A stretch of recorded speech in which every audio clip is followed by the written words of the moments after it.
Welcome to the Aerospace Advantage podcast, brought to you by PenFed. I'm your host, Heather Lucky Penney.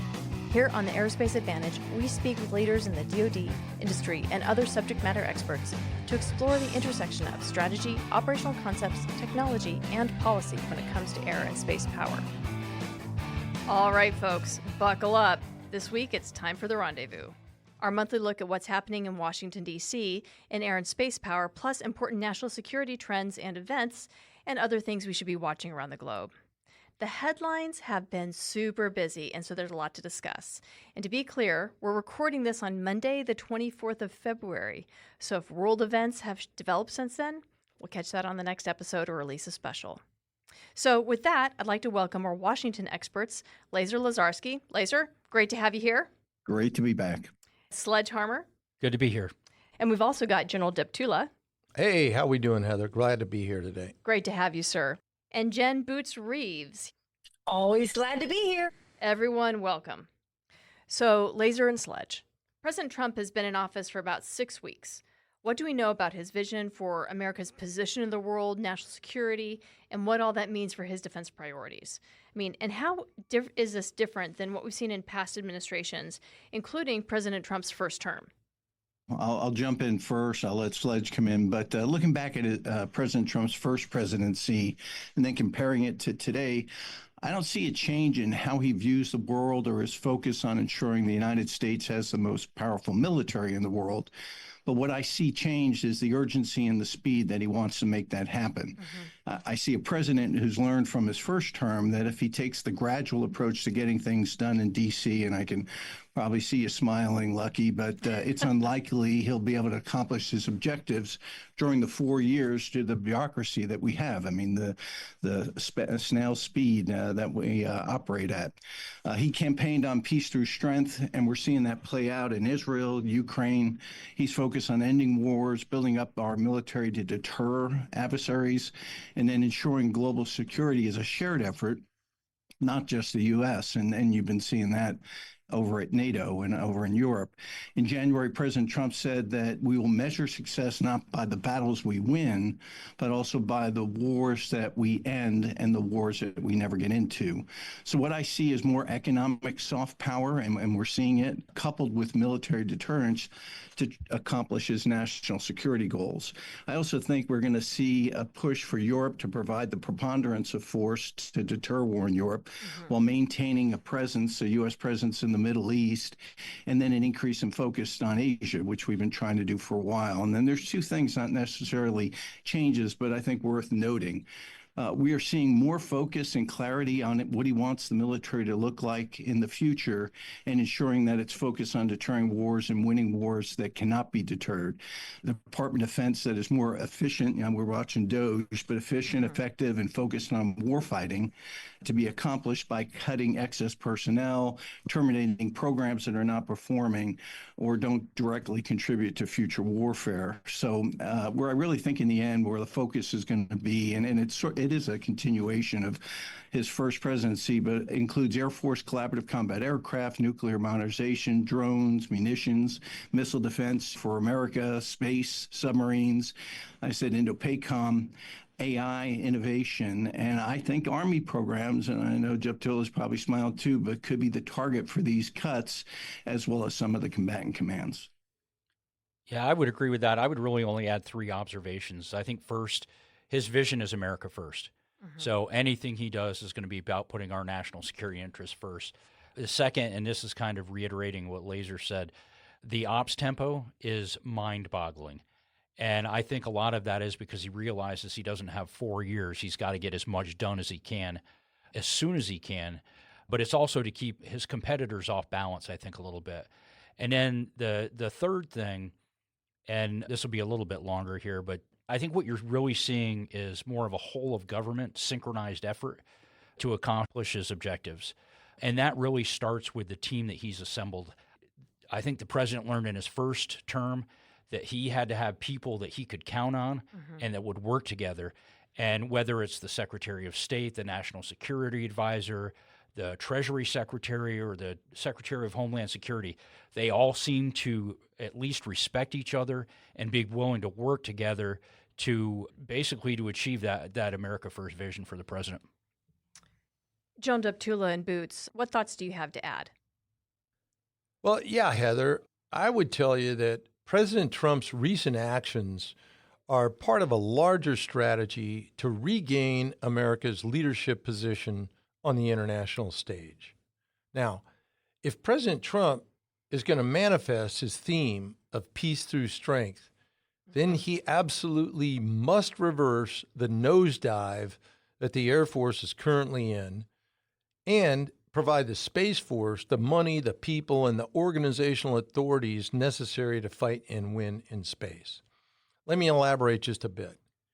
Today, and I don't know if the president's aware of this, but somebody needs to bring him up to speed, that the Air Force is the oldest, the smallest, and the least ready it's been in its 77-year history.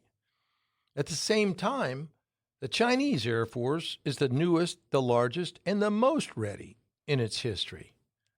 Let me expand just a bit. Mm-hmm. The Air Force has 10 aircraft types that it's operating today that first flew over 50 years ago. And those 10 aircraft types account for over 2,600 Air Force aircraft, or about 2/3 of our entire force. So we have a geriatric Air Force. Now, I know some of our brothers and sisters in the other services have similar challenges, but not as bad as the Air Force. In comparison, the Navy has only one operational warship on active duty that's over 50 years old, and that's not the USS Constitution. Okay. So we've got 2,600 Air Force aircraft whose types flew over 50 years ago. There's no more time left for delay. The Air Force must be rebuilt and brought up to the capacities required to execute the National Defense Strategy. And we need a Space Force to deliver critical space effects for the conduct of joint military operations, as well as being able to protect the U.S. and our allies from space-enabled attack. And that's going to require additional resources for the Space Force. The fixes must start now, or we very well may lose our next war. That's absolutely right. Now, the good news is that we saw in written testimony that the nominee for the Deputy Secretary of Defense acknowledged that the Air Force is the oldest and the smallest it has ever been in its history. And if you look at the nominees for SecAF and under, they also come from a space background. So hopefully these are signals from the administration that they recognize the condition that the Department of the Air Force is in. Yeah, well, that's great. And it's also feedback that somebody is listening to the Mitchell Institute podcasts. Boots? Well, my gosh, I think the fellas have summed everything up, have offered so much. I think all I'm going to say is we are certainly in interesting times. That's for sure. And, you know, one of the biggest changes we've seen when it comes to national security is the U.S. approach to Ukraine and kind of how that seems to be shifting the balance away necessarily from Ukraine and a little bit more, it seems, towards Russia. John Duptula, I'd really like to see your insights on this. Yeah, well, Heather, that's a good one. Let me take this up to a strategic level. Mm-hmm. From a strategic perspective, what's at play here is that the capacity of the United States to deter conflict has significantly eroded over the past 30 years. And quite frankly, that's part of why Putin took the actions that he did. He sensed weakness on the part of the U.S., and he took advantage of that weakness. Recall, sanctions didn't deter Putin. They didn't change his calculus. Unity among European nations with weak defenses didn't deter Putin. Only U.S. military strength would have deterred his aggression 3 years ago. But we clearly don't have that capacity today. Diplomacy has to be backed up by military might, or it will fail. So the Russian actions in invading a neighbor sovereign country should be a wake-up call to rebuild the U.S. military. Today, we're at less than half the strength that we were during Desert Storm in 1991. and only by achieving the degree of strength necessary to defeat Chinese aggression in Asia and Russian aggression in Europe in near simultaneous timeframes can we deter either of these situations from occurring in the future. And that should be the baseline of Trump's new defense strategy, because the bottom line, again, is to a degree, Russia's aggression against Ukraine was and is a direct result of the decline in U.S. military posture.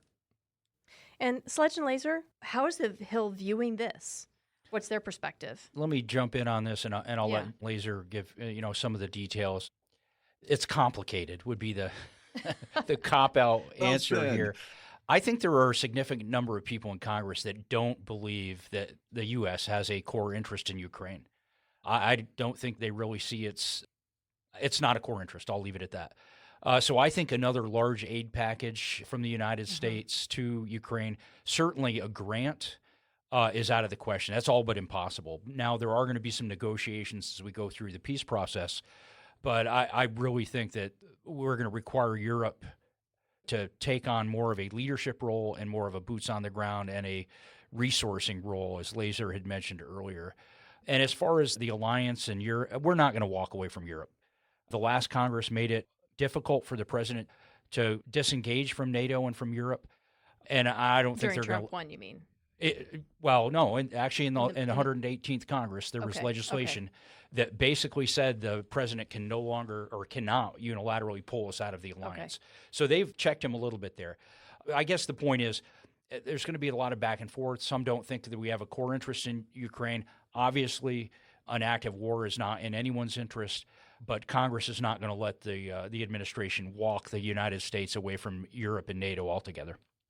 Well, it's a great shack there, Sledge. I concur with everything. Just 3 quick points. One, Congress remains concerned overall about continued aggression in Eastern Europe by Russia and Putin. I mean, and that's across the board.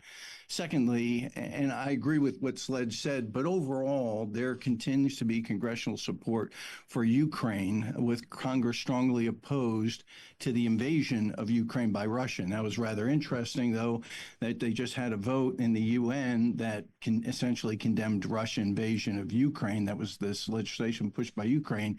And the 2 people voted against it was the United States and Russia. So I found that rather interesting. But third, to General Deptula's point, while Congress supports ending the war in Ukraine, they're concerned about how the Trump administration is handling peace negotiations. House Republicans are beginning to put up a little more resistance to President Trump's peace efforts by opposing concessions to President Putin. And Senate Armed Services Committee Chairman Senator Wicker said that Secretary Hegseth had made a rookie mistake when he was given a speech in NATO, when he said it was unrealistic for Ukraine to restore its pre-2014 borders or join NATO.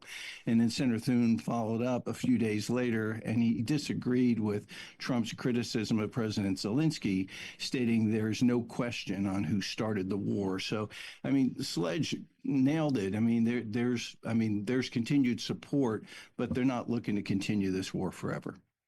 And so it's interesting to me watching how this is beginning to play out, understanding that there's some weariness in terms of aid and sort of a reevaluation of how core is this to U.S. interests.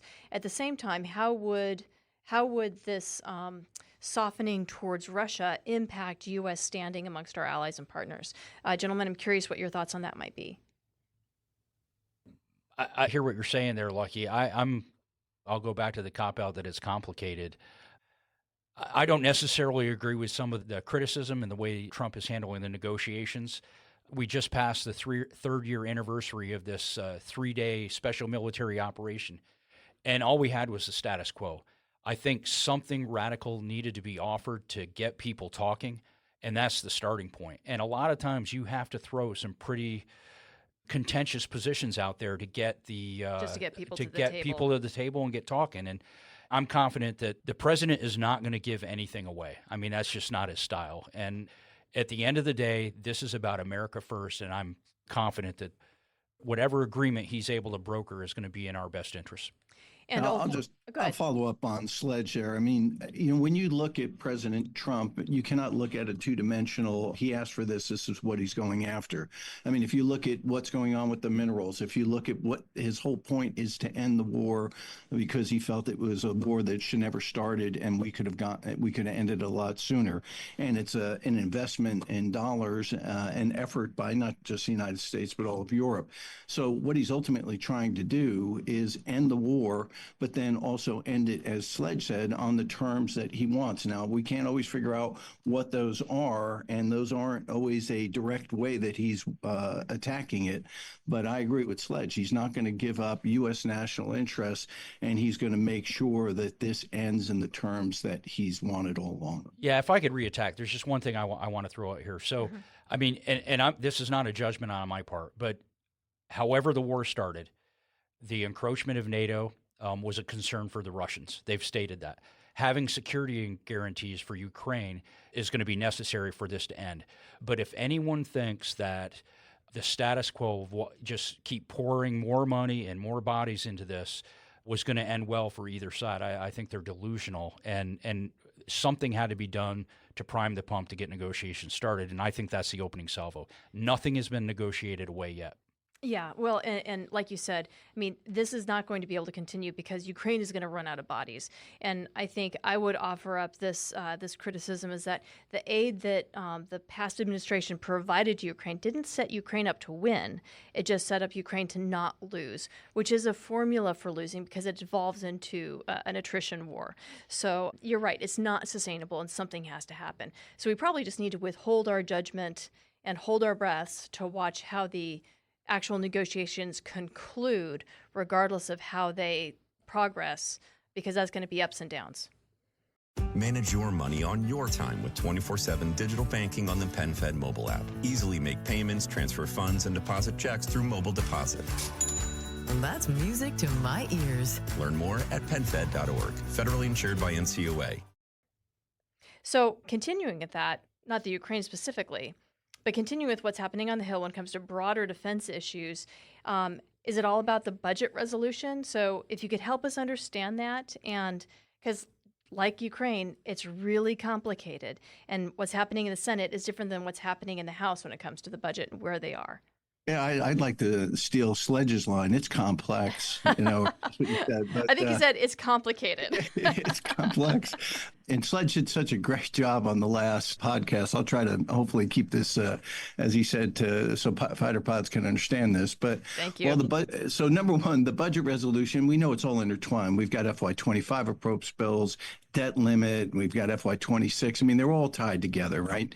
So they're working right now on a budget resolution. It basically lays how we're going to go forward for FY26 appropriations. It is simply a resolution that sets up spending levels, revenue, debt, and deficit levels. And then they use that resolution, and what they've been adding to it is reconciliation instructions. And they've been, in a sense, intermixed because you need to pass this resolution that has to be agreed upon both House and Senate side. It has to be identical. But we put this reconciliation instructions in there, which we discussed last week, which is just an additional budget legislation used to fund key programs of the current administration. President Biden has done it. President Obama's done it. So now President Trump, he's got these priorities, and he's going to go ahead and use this reconciliation package to go ahead and push his priorities on funding. So like I said, the House and the Senate, they've got to agree on the exact same language. For defense, House budget resolution, which was just passed out of committee, didn't get to the floor yet. It's supposed to get done this week, Tuesday to Thursday, includes an additional $100 billion for defense. And the Senate budget resolution, which was actually passed by the Senate last week, included an additional $175 billion for defense. So that's great news for defense. And we've heard that the funding is focused on several areas to include innovation, technology, space, missile defense, shipbuilding, and again, combat collaborative aircraft, which is a priority for President Trump. Mm-hmm. The issue is not so much the defense spending or the differences that were in there, but the other differences between the two resolutions that it's going to have to be worked out. And President Trump came back and he said, Reconciliation must include border security, tax cuts, debt ceiling, spending cuts, and defense. So the Senate is taking this two-bill approach, two reconciliation bills approach to these goals by passing a reconciliation package, the first one that's focused on border and immigration and defense and debt ceiling increase, and then they'll try to catch the other parties for President Trump later on. Unfortunately, there's never been two reconciliation bills passed in the same year in Congress, but we'll see how that works. The House has taken the one beautiful bill approach that includes all of President Trump's priorities, but it costs more money, and the locations where the House is cutting funds is raising concerns within the Republican Party over there. And remember, they've got a slim majority. So the House Budget Resolution proposes $880 billion in cuts to program under the jurisdiction of House Energy and Commerce. Why do we care? Medicaid, food stamps, and other sensitive programs that are causing problems for members to be able to vote for it. But the only other thing I'll just say on these is it is a resolution. It is not binding. So what they're trying to do in the House is try to pass this framework, this resolution, on how they're going to go forward with FY26, how they're going to set the limits, and then the devil's in the details when they actually work the bills, both for reconciliation and for FY26 approach. Yeah, I think, Laser, that's a great recap. I'll just say that in terms of the budget resolution and reconciliation, this is really hard work, and I think it's going to play out over the summer. It's going to take a while to get that done. But it's also taking up all of the oxygen in Washington right now. And the wolf that's closest to the sled is the FY25 appropriations. The government is currently funded through the 14th of March. That's 2 weeks and some change from today. And no one is really, really serious about what we're going to do. And when the 13th comes around and they go, holy cow, we're about to have a government shutdown, then panic is going to set in. So the real question is, what are they going to do while reconciliation and the budget resolution process are working their way through looking at 25? There's a lot of different options there. There's talk about doing a full year CR, which would be absolutely devastating to defense. Yeah. There's talk about doing a full year CR for everything but defense and add an approach bill there, or a full year CR with defense funding tables as an anomaly. The bottom line is it's going to take a long time, or it's going to take some while to work through that, especially for the staff. I'm not optimistic they're going to be able to get things done in time. And more importantly, with all of the DOGE stuff that's going on and all of the drama in Washington, it's created a lot of antibodies. The Republicans are not going to get any Democrat votes. And it's going to require a short-term CR to do anything, on the 14th of March. I don't see how Speaker Johnson gets to 218 votes. I think it's highly likely that we have a government shutdown. And then it becomes an issue of how fast can we fix this? Because if we don't have appropriations bills by the 1st of May, the Fiscal Responsibility Act cuts, the automatic 1% sequester kick in, and that's another $37 billion hit to the DoD top line. So as you said at the start, Lucky, buckle up. Yeah, no kidding. Especially, we've been so distracted by what's occurring right now that looking forward to 1 May, that time horizon, man, I can't even see past my wristwatch when it comes to looking that far out. So we need to make sure that we keep that in our sights. Boots, moving over to you. You're a budget expert, given all your time in the Air Force engine room. And Secretary of Defense has issued a memo calling for a series of 8% cuts over the next 5 years. Can you explain what the deal is there? Are these straight cuts? Does the money stay within the service and get reallocated? Does it stay within DoD and then OSD provides the reallocation of that 8%? What are you seeing here and what are you hearing on the BroNet? Well, okay. First of all, it may sound like 8% is not a lot of money, but holy cow, that's a huge amount of money that we would be dealing with. And I think what the issue is that we're not sure if that 8% would be inside, if it stays inside DoD or if it goes somewhere else. I believe it stays inside DoD. And then fingers crossed on behalf of the services that they actually get to keep that top line, right? What the services don't want is to do that kind of a shuffle, and OSD then takes that money out of their department up to the Department of Defense for whatever their priorities are, right? I mean, how it works is that each of the services at the beginning of the planning cycle, the beginning of the POMing cycle, really are given the top line that they have to deal with, and then from there it's a zero-sum game. Right. Then they figure out what they have to spend and what needs to be changed, what they have to move. But then, as I used to say, everyone gets to grade the homework. And so OSD will certainly grade the homework.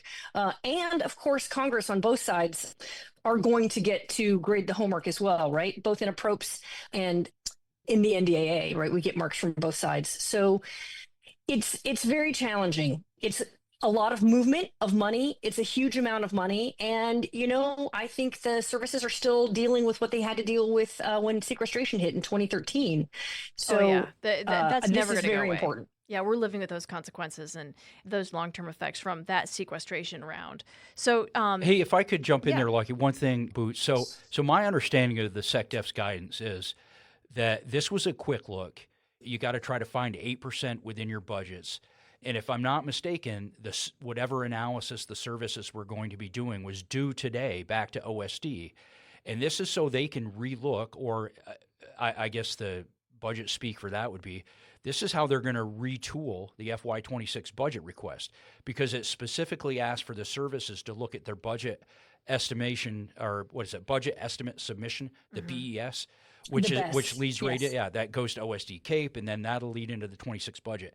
And I think that there are no sacred cows or there are no safe rice bowls here, that OSD is going to take the money that they see fit out of the service top lines, especially that 8% that's identified, and plow that into priorities of the administration into what will be their consolidated FY26 PBR. Well, so I think that's a great point, but I want to offer one counterpoint to that, and that is so much of the budgets are actually sort of mandated by what's in law, right? In previous NDAAs, where they say you will invest X number of dollars through the FIDEP on these programs, or you cannot divest this amount of money into the FIDEP on these programs. And those laws still exist. All of that to say, these mandates that are outside of the administration, who knows how they're going to play in with this 8% shuffle. That's the one thing I want to bring up. Yeah, and I would counter that with, it is a budget request, and the Article 1 branch of our government will decide how money is going to be authorized and appropriated. Well, and in terms of some of those programs that are kind of protected within the OSD side, the SecDef budget memo highlighted 17 areas that are exempt from review. And we've already mentioned a few of them, like collaborative combat aircraft, Virginia-class submarines, executable funding for surface ships, and so on. And we'll include a list of that within our show notes. So for us, from the Mitchell side, we're especially happy to see that CCA, munitions, and nuclear modernization are included on that list. But General Deptula, I'd love to hear your thoughts about the protected items and what's not on the list. That's a great question, Heather. And I got to tell you, it's difficult to talk about individual programs and technologies in isolation. That's because we fight as an enterprise. That's what a whole joint approach to warfare is all about. So it's great that ships are protected on this list, but those ships won't survive absent air superiority, something that's not specified on the list. Likewise, it's great that munitions are protected, but one of the most effective means of delivering munitions is through long-range stealthy strike aircraft, especially the B-21. We don't see that on the list. There are also things that really matter, like electronic warfare, processing power, data links, and more. They're all foundational capabilities. Now, just because something isn't on the list doesn't mean it's going to be cut. But the point remains that we need to look at defense as an enterprise where all the parts are highly interdependent. We also need to ensure that we're not teeing up critical, proven capabilities for cuts that are the foundations for solutions today and in the future, too. Here I'm talking about things like the F-35, F-15EX, next generation air dominance penetrating combat aircraft, B-21, KC-46, MH-139, E-837B, E-7, T-7, and so on and so forth. Yeah, I get it. Many of these programs are facing development challenges, and they've taken too long to get healthy. But that's what happens when you're dealing with advanced technologies. But I'll tell you, they're going to turn the corner. The F-35 already has, for the most part. The B-21 is doing awesome in development by all accounts. The E-837 is already with the 55th down at Davis-Monthan. KC-46 is flying operationally. The reality is these are proven systems now, and their core design philosophies will deliver. We're in a world, by the way, where we need to pursue both manned and unmanned aircraft. Yep. It's not about manned or unmanned. Look, we're huge fans of collaborative combat aircraft. All you have to do is, we were the leading organization in helping the Air Force figure out just what direction and vector it should go with CCA. But a lot of its technology needs to be further developed, refined, and concept of operations developed, tested, and proven. That's going to take years. In the meantime, look at how spectacularly the F-35 performed against Iran. It went 1,000 miles into the heart of Iran, defended by the most advanced Russian-supplied surface-to-air missile systems, and just didn't avoid them, but destroyed them, as well as other key targets. And then it came home safely with no losses. There are no drones today or in the near future that could do that. And then if we switch gears a minute, if you recognize the fact that the B-21 is the pacing aircraft for China, well, that's where we want to be. We can't undermine these programs. They need to be accelerated and boosted with bigger, faster buys to offset an Air Force that's declining in size from a capacity as well as a modernization perspective. Now, a couple other points. We also have to take care of readiness, address the 2,000 pilot shortfall, as well as other key career fields that are also stressed, like battle managers and maintenance officers. So it's a lot on the plate, and I apologize for the long answer, but just because there's a list of 17 things doesn't mean that all these other elements need to be expanded and capitalized on as well. I really appreciate that, especially saying that we need to look at the human element of it, the warfighter element, as well as the technology, the capability, and the platform and the aircraft element. Because I think that's one thing that we take for granted is that experienced warfighters with the expertise we need to be successful in combat will be there. But if you take a look at what happened with JSTARS and the battle managers involved, this is decimating their career field. And we have to make sure that we preserve that expertise because that's key to winning in the future. Absolutely. And for our listeners, we'll put a list of those protected capabilities in the show notes. Now, Boots, what are your thoughts on this through the space lens?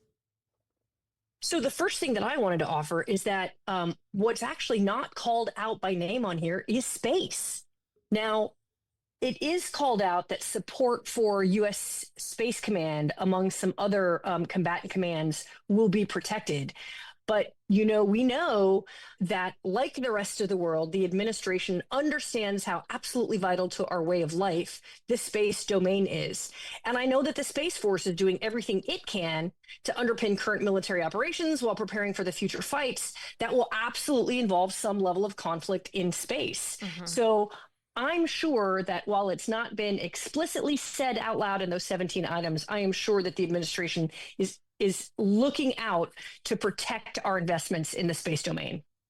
Well, I'm glad you pointed that out. I mean, from my perspective, I don't think the Space Force has 8% to give up. Its budget is already too low. I don't think there's any more fat that can be given. I think you guys are already, especially with how General Saltzman has been positioning the Space Force focused on that kind of warfighting domain and lethality and combat capability. So I would be kind of surprised if they had anything that they could offer when it comes to that 8%. Absolutely. They're already underfunded as it is, probably to the tune of about half with what they've been charged with actually doing. So cuts are absolutely not the right answer for the Space Force. And you bring up another really interesting point, which is part of the exempt areas is support for U.S. Indo-PACOM, Northcom, Space Command, Stratcom, Cyber Command, and Transportation Command. So really, we've got the combatant commanders providing significant input on what they think are non-negotiable items for them. So we're talking about budget, and I don't think we can talk about budgets if we're not going to talk about DOGE, because that's a pretty significant event going on within the past month, and the proposed civilian DoD employee reductions. So I'd like to push this out to the broad team, because we all have experience working in the building, and solicit what your thoughts are. I mean, do you think the tooth-to-tail ratio is really in need of balance, and is this the right way to go about it? Yeah, I'll jump in first. I mean, Go ahead, Laser.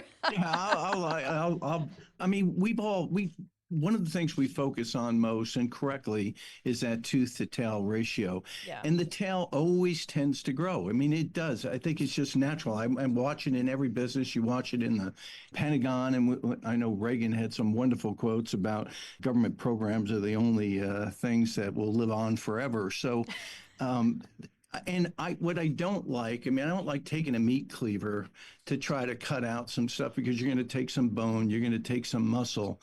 And Sledge said this earlier, is that he's trying to get more efficient, leaner, and he's trying to do it as immediately as possible, knowing that if he waits too long, it never gets done. So there's been some mistakes made on how they've done it, but I do believe that that's what they're trying to do, is trying to rebalance, trying to get more teeth so that we are a more efficient, effective military. Heather, let me give you sort of a higher level picture. Everyone likes to get into the tactical level detail, but too few folks think about the bigger picture. So here's the bigger picture. There's a lot of fat that can be cut in the Department of Defense. The concern is that whoever's taking a look at what to cut, that they cut the fat and that they don't touch the ever-weakening bone that is the baseline for our military preeminence. And so that's my biggest concern, that we go after some of the areas where we really can't afford to skinny down, but we really do need to plus up what makes us the greatest military in the world. I'm just curious from your perspective, what would you call fat? I mean, to me, there's a lot of taskers. Personnel. Yeah. Excess processes. We talked about today on the previous podcast, and I encourage you to listen to it, but the JSIDS process. There is not a process that mankind has ever devised that is more complex than that. All you have to do is look at the chart. Yeah. And so people have asked me, well, what would you do? And I go, okay, here's the short answer to that question. The short answer is get rid of it, empower decision makers, and then hold them accountable. That's the way you streamline the process. And there's so much other coordination and staff work that goes on. Some of it is necessary inside the building, but I would say the vast majority of those taskers can probably be done away with. Well, I go back to my analogy of, look, I was one of the earliest lieutenants right out of flight school to get an F-15. That was back in 1977, all right? And when I first started flying the F-15, the Dash 1, and for those of you who aren't aviators, that's sort of the operating manual, was like maybe a 1/4 inch thick, if that. Maybe it was 1/8 of an inch thick. But 34 years later, 2 inches, right? When I retired, it was 2.5, 3 inches thick. Now, the reason was every mishap that involved the F-15, someone inserted a page or two on procedures to be able to avoid that mishap. Guess what? That is exactly what happened in the acquisition world. Yep. If there was some buy that seemed to be ridiculous, whether it was a $300 hammer or a $600 toilet seat, Congress passed a law or Department of Defense put into a new policy regulation process into the federal acquisition regulations. And so now That's why the federal acquisition regulations, if you stack them in on them, is over 6 feet tall. There's no one in the Department of Defense who's read all of those things. So we have become bloated and excessive in our processes, and our adversaries don't follow this process. So empower the leadership to make decisions and hold those who make those decisions accountable and move forward. And you got to leave the leadership in place long enough so that they can be held accountable because they're there when the results come in. Yeah, well, there's something we could talk about that. That is a challenge, but short answer is that's a way you move forward and get rid of some of these excess processes that, oh, by the way, bring with them legions of bureaucrats to administer all these regulations and processes. And they drive time into the acquisition cycle too. Right, and that's where the fat is. Get rid of it. I want to, if I could, actually just reframe the question, because I think we're asking Sure. the wrong question here. Okay. I think the question ought to be, do we need it? We don't have a choice. You know, if you look at, and I've said this on previous podcasts here, economic power is military power. It's not the other way around. And the national debt requires that we achieve major efficiencies and we find out what we can do without. So we have to ask the question, do we need this? We can argue over the mechanics of the process. I personally believe, Laser, that you have to go in with a cleaver and then you put the muscle and the bone back in when you realize you've cut too deep. Otherwise, you're going to spend too long admiring the problem and you're not going to get the efficiencies that you need. I'm watching all this unfold either on social media or in the press or whatever. I couldn't help but think, when Curtis LeMay was the commander of Strategic Air Command, and he would go out to inspect wing commanders, and somebody just asked him a question about it, and he said, I don't have time to separate the unlucky from the incompetent. And I think we're at that point where we've got to take drastic measures, and then we'll figure it out, we'll make it right, but we've got to get rid of the things that we don't need. Sledge, I don't think you're wrong. One of the things that I'm curious about, though, is we get rid of the personnel, but we don't get rid of the processes. And the processes are driving the personnel. So how do we attack that piece as well? You set fire to the FARs and then start from scratch. But I've always wanted to do that, and nobody will listen. Amen. I'm with you, man. I'm with you, Laser. I'm with you. Seriously, the only way, you remember all our regulations, they start off a couple pages and then you add thou shalt not, all of a sudden it's a whole book, and that's what's happened to the FARs. That's your process, right?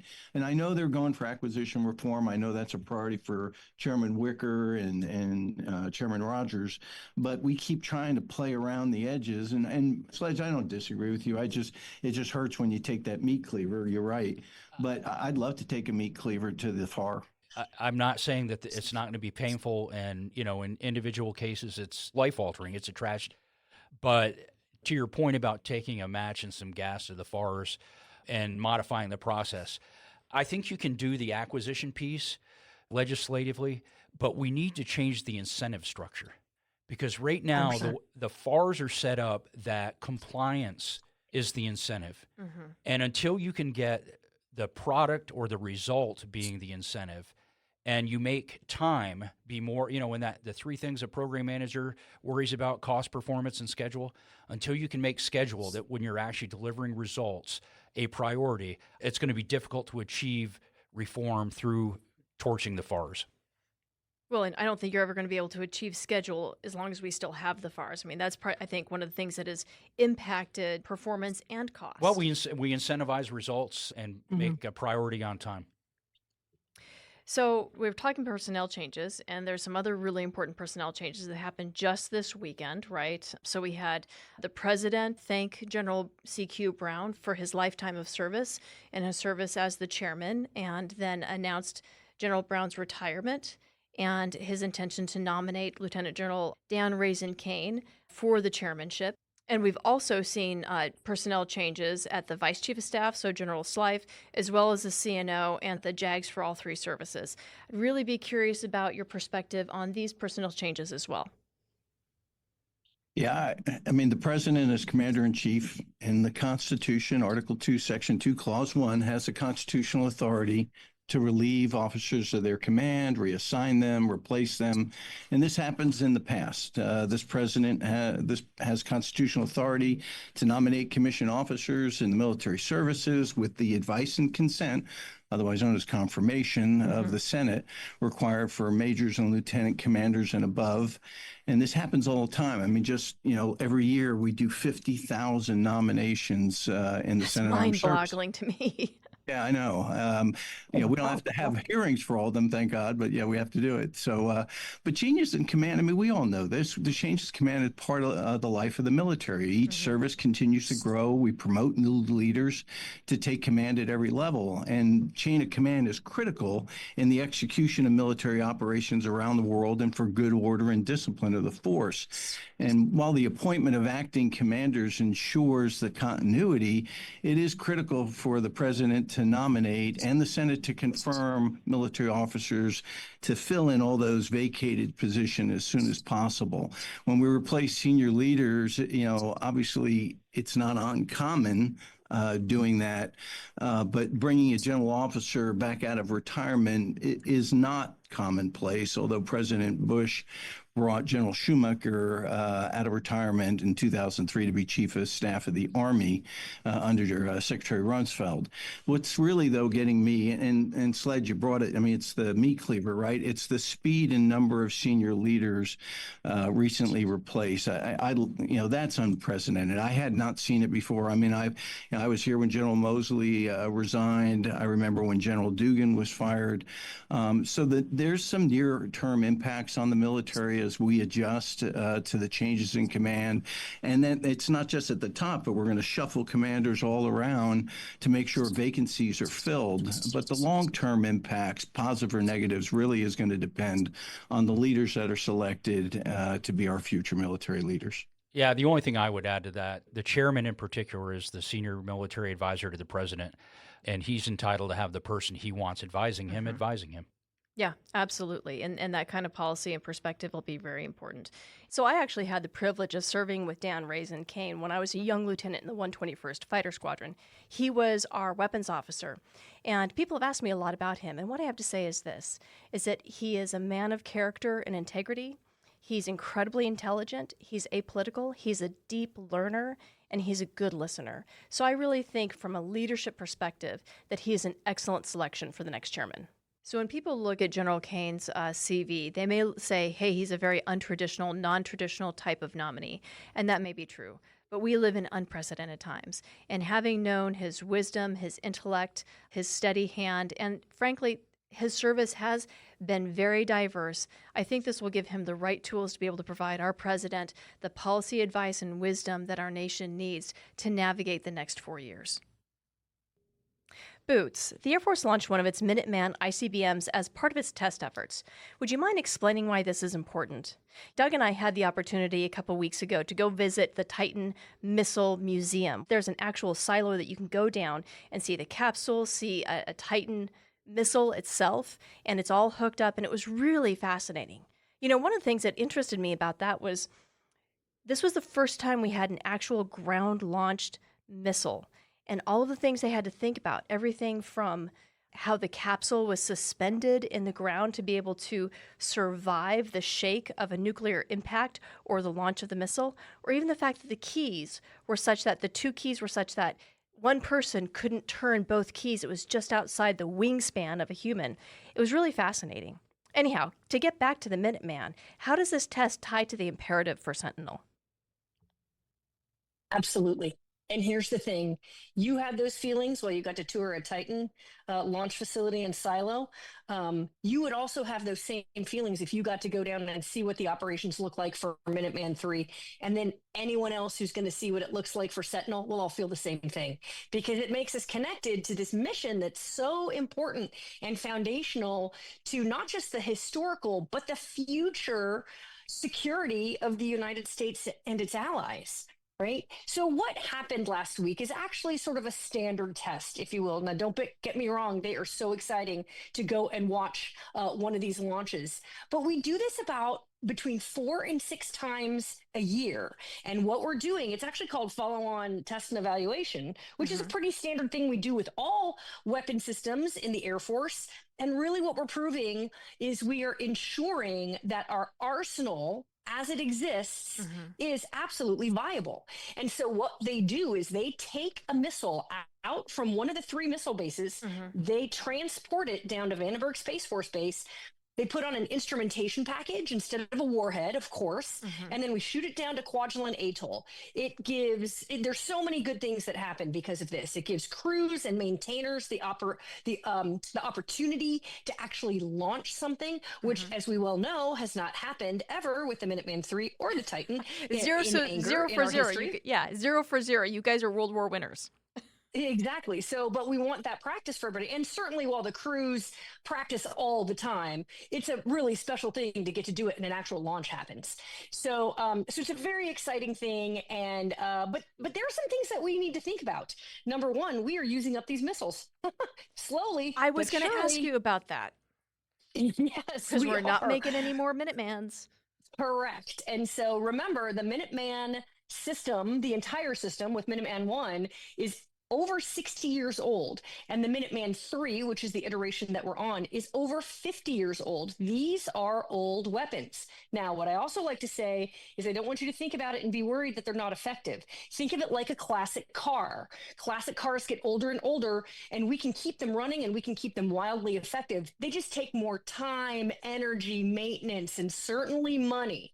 And so it is really important that we continue to keep the undergirding of our defense absolutely in place. And it's going to take the next generation, right? We went from Titan to Minuteman, and now we need to go to Sentinel. It is really important to deter our adversaries from foolish and catastrophic choices by having an appropriate defense in place. I love how you said foolish and catastrophic, because if it comes to nuclear war, that's exactly what it would be. I'm kind of surprised, though, that they launched them out of Vandenberg. We don't actually launch a Minuteman out of the silos? We would never want to do that, because here's the deal. We know they're watching us as we watch them. And if something were to ever launch out of those particular sites, they're going to know we're serious. And there's not a whole lot of time there to react. Right? Yeah, so they're going to have to make choices. I mean, anyone would know it's approximately a half-hour flight time, and so everyone's making choices in those 30 minutes, and we don't want our actions to ever be construed as meaning something that we don't want them to mean. So we shoot not only out of our test facilities at Vandenberg, but then we shoot them on an azimuth that's in a completely different direction. Could never be mistaken for something in anger. Yeah, you can do the maths and be like, nope, that's not at us. Yeah, absolutely. So then how do you validate the viability of the silo if you're not ever exercising that? Because I kind of think of this ICBM test as similar to a jet doing a WESUP test, right? So we take an F-16 out, we fire AMRAAMs and AIM-9s off the wings, and we're validating not just the missiles and their performance, but also the interface with the jet. How do we validate the performance of the silo itself? Well, the silos are actually always engaged. So the missiles that are in the field and on alert 24/7 are talking to the capsule, right? So they're all interconnected with each other. All the missiles are connected with each other and with the capsules. And there's a whole big long way that this happens that we don't need to get into the details, but know that we are hearing from those silos every minute of every day. So we will know if something's going wrong with the silos because we get indications of that. Those missileers will get indications of that right away. Then, of course, like in standard maintenance procedures, if we find something that goes wrong, say, for example, with something, I don't know, that's at Malmstrom, say in, who knows, Charlie 03, that particular silo, and we do the investigation with the help from the engineers throughout the community, that would be something that needs to be addressed across the fleet, then they would address it across the fleet. Excellent. Well, thank you. That I will sleep better tonight, dreaming of Minutemens and Titans. So what else is going on in the space world?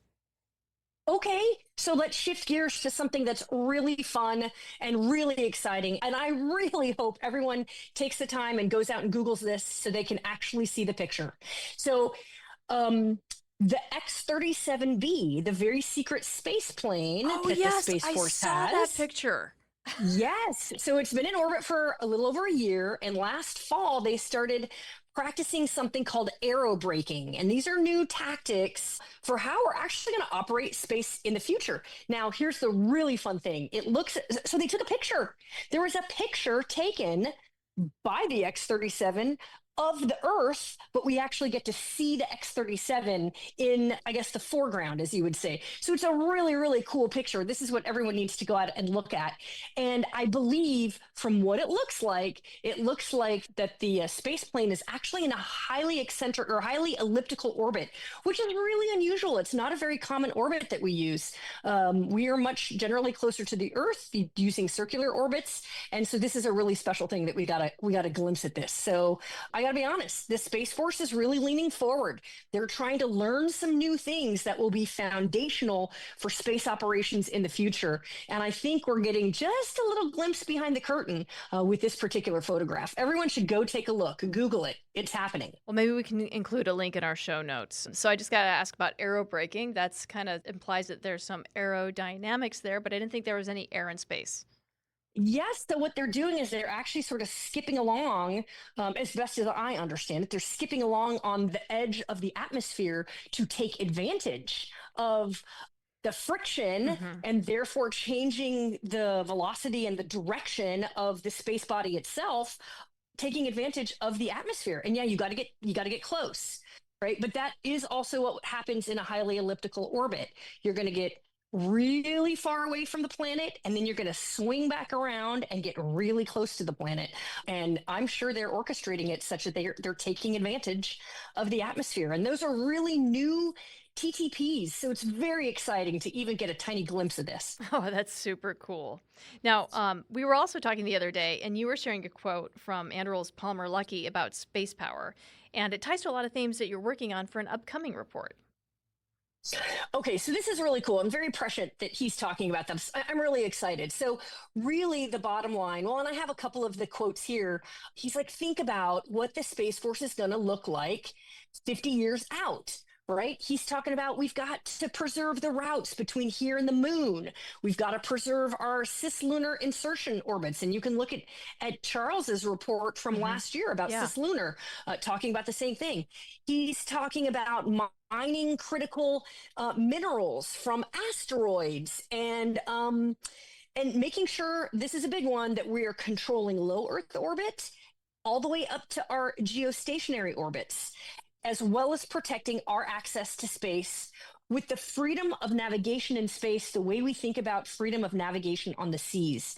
So the bottom line, number one, it's really lovely to hear about our industry leaders out there thinking strategically. I really love it. And speaking about it too. Thank you, Palmer. This is great. Really, the key thing is that not only must we deal with what's happening in space right now, but we have to be planning for what space, the environment, the climate, the people involved, the countries involved, etc., what that's going to be looking like years from now. We, the United States, and those space activities and organizations like the Space Force, like U.S. Space Command, need to be leaning forward and shaping what the future is going to look like for space operations. Well, I'm really excited to see your report come out. And folks, if you aren't already part of our emailing list, please go to our website, sign up so you can get updates from the Mitchell Institute regarding various activities, whether or not that's an Aerospace Advantage podcast, an Aerospace Nation, or one of our report rollouts. Because, Boots, your report's going to be coming out soon, and you certainly don't want to miss it.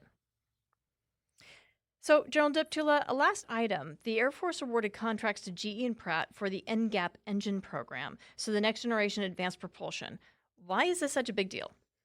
Well, first, this is the power plant, also known as propulsion engine, for the next generation air dominance penetrating counter-air combat aircraft. So if you want to procure the next generation fighter, you need this engine. Second, the engine innovates new technology that delivers more power more efficiently. That's huge as we seek longer ranges, essential for the Pacific and necessary comparative performance against enemy threats. Third, this is key in maintaining the U.S. propulsion advantage. Aircraft types like the F-15 and F-16's F-100 and F-110 engines are based on 50-year-old designs. Even the F-22's F-119 engine is based on a 30-year-old design, and although it did feed into the F-35's engine. The next generation advanced propulsion is the next major step forward. We need to make this move or we risk a key national advantage. I think bottom line is jets don't do much without propulsion. I remember flying the F-16. We always understood that the engine provided us a key combat advantage compared to Russian or Chinese engines because they just didn't have the reliability or the thrust, the performance that we had. And so in any kind of aerial combat, in addition to the training that we had, the engines themselves provided that performance advantage as well as a logistical streamlined tail that enabled us to be successful. And so, I would argue NGAP, we got to get that as quickly as possible. Putting engines in operational aircraft and sustaining them and operating them is key to making an advanced design into something that's reality and reliable. I'd also tell you that we still have an advantage in that regard over the Chinese. They have lots of difficulties with respect to jet engine propulsion. And the key is we just cannot cede that advantage. Yeah, now I could go into telling war stories about flying the Eagle back when the F-100. Again, it's really kind of interesting. I mean, we're flying this airplane where they're still trying to. As a matter of fact, I personally have a story. My second solo flight in the F-15. I'm taking off on runway 21 at Luke Air Force Base. And my flight lead was a guy by the name of Rhett Butler. Actually, his last name was Butler, so his call sign was Rhett. Yep. And we take off, intermediate level off altitude, turn right to heading of turn 90 degrees right, put the throttles to military power, and the next thing you know, I hear this huge explosion. The airplane is shaking. I got a fire light on the left, and the flight lead goes, "Hey, 2, you're on fire. Throttle idle, fire warning light push, throttle off, fire extinguisher discharge." That emergency procedure is burned into my brain, so to speak. And then I can remember the next thing I'm thinking is, when I do that in the simulator, the fire light goes out. Why is the fire light still on? And I come around and I set up for a final approach at Luke. I'm dumping gas. And then on short final, you ready? This is a pilot's nightmare. I still have a solid fire light on the left. And then I get a flashing overheat on the right. Thank goodness you were short final. Well, I look at the runway, I go, screw it, I'm landing. And I did. Make a long story short, it's a great story. What had happened was there was still an analog electronic engine control. And when I went to mill power, there was no restriction on the turbine. And so what happened was the turbine just went uncontrollable and started speeding up so fast that it started throwing turbine blades. And the reason I got an overheat light on short final is because those turbine blades had penetrated the bulkhead between the engines, and so residual fuel and oil that were still on fire on the left side had bled over into the right engine. So the right engine was still operating, but it kicked off the fire detection circuitry. Anyway, make a long story short, as a result of that, back to my previous story of Dash 1 growth. Dash 1 growth, is they put on belly bands around the engines. They had initiated an electronic engine control, which is shorthand for EEC, and it became a DEEC, digital electronic engine control. And they plussed up the bulkhead. They did a lot of things. But what happens with new technologies is it takes a while to work out the kinks. Yeah. And that's what you see happening with the F-35 today. So anyway, long story, but it goes back to the engine thing, and got lots of war stories about flame outs in the air. And, today it's an emergency procedure, but back then we just would go, We didn't even knock off a fight. We just go stand by. We'd shut the engine down, Clear restart the it, compressor stall. and then and go. keep fighting. All right. Thanks, everyone. Really appreciate having you here. Until next time. Thanks very much, Heather. Great to be with you, and keep up the great work. Yeah, thanks for having me. We'll see you next time. Thanks a lot, Lucky. It was a great podcast again. Thanks for having me. It's been great. With that, I'd like to extend a big thank you to our guests for joining in today's discussion. I'd also like to extend a big thank you to you, our listeners, for your continued support and for tuning into today's show. If you like what you heard today, don't forget to hit that like button and follow or subscribe to the Aerospace Advantage. You can also leave a comment to let us know what you think about our show or areas you would like us to explore further. As always, you can join in on the conversation by following the Mitchell Institute on Twitter, Instagram, Facebook, or LinkedIn, and you can always find us at mitchellaerospacepower.org. Thanks again for joining us, and have a great Aerospace Power kind of day. See you next time.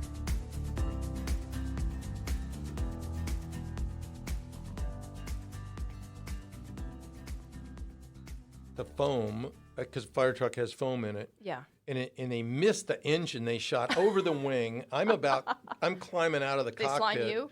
They cover me with foam, and foam's designed to suck the oxygen out of the atmosphere. Well, now I can't breathe. I can't see where the ladder is.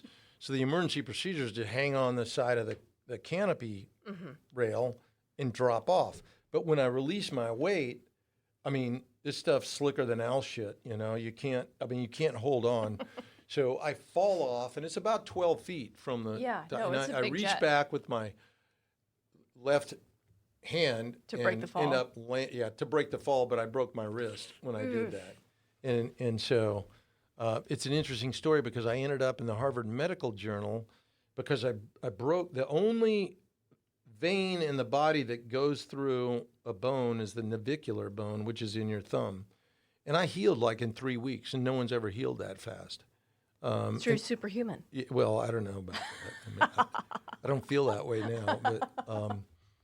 So, and by the way, that changed the trajectory and vector of my career because I was going through the triple nickel. Moody Suter was a squadron commander. And after 3 weeks, I was about the phase where the 461st was, which started a month after our class. And they said, well, we're going to move you from the triple nickel to the 461st. That's how you became part of the Seven Dwarfs, right? Right, because those guys, they had 7 students in the 461st. And they'd already named them after the 7 dwarfs. And so I come in, I'm number 8. So what did I get named? Snow White. Snow White. And then there's a longer portion of the story. But the bottom line is that all those dudes that went through the triple nickel, they all went to Langley and Bitburg. The 8 of us that went through the 461st went down and we opened up Holloman. Then we went out to open up Kadena. And then some of us went back and opened up Tyndall. So it really changed the trajectory of my career. All for the good, I might add. I mean, it might have turned out good the other way too, but just a different set of theaters.